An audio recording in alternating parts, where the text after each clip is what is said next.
हो पहिलाच बॉल काहीतरी वेगळं करण्याचा प्रयत्न होता इम्प्रूव्हायझिंग कारण फाईन लेग त्याला माहिती आहे छोटं खोऱ्याने वाहिलेले आहेत. पडल्यानंतर थोडंसं खाली राहतोय अपील केली जाते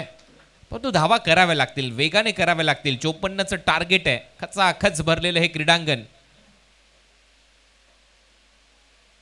परत एक वेळा तोच प्रयत्न आणि इथे मात्र आता जावं लागेल परत शफल होऊन खेळण्याचा प्रयत्न होता यष्ट्या उद्ध्वस्त झाल्यात फलंदाज Prathamesh Thackeray back to the pavilion तिसऱ्या बॉलवर तो बाद होतोय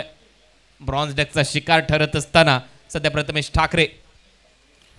चौथा बॉल आपण पाहिलात यावेळेला पायावर जाऊन चेंडू आदळला आणि त्यानंतर यष्ट्यांचा वेध घेणारा हा बॉल श्रेयस कदमचं रिॲक्शन पहा कारण याच क्षेत्रामध्ये भरपूर मोठमोठ्या मात्र धावा खोऱ्याने वाहिल्या गेल्या होत्या आणि सरळ चेंडू यष्ट्यांचा वेध घेतला. कदाचित फिरोज शेखने मात्र या अगोदर अभ्यास केला असेल प्रथमेश ठाकरेच्या फलंदाजीचा. या मैदानात आपल्याला खेळायचं आहे तर प्रथमेश ठाकरे येईल त्यावेळेला मात्र आपल्याला अशा प्रकारचे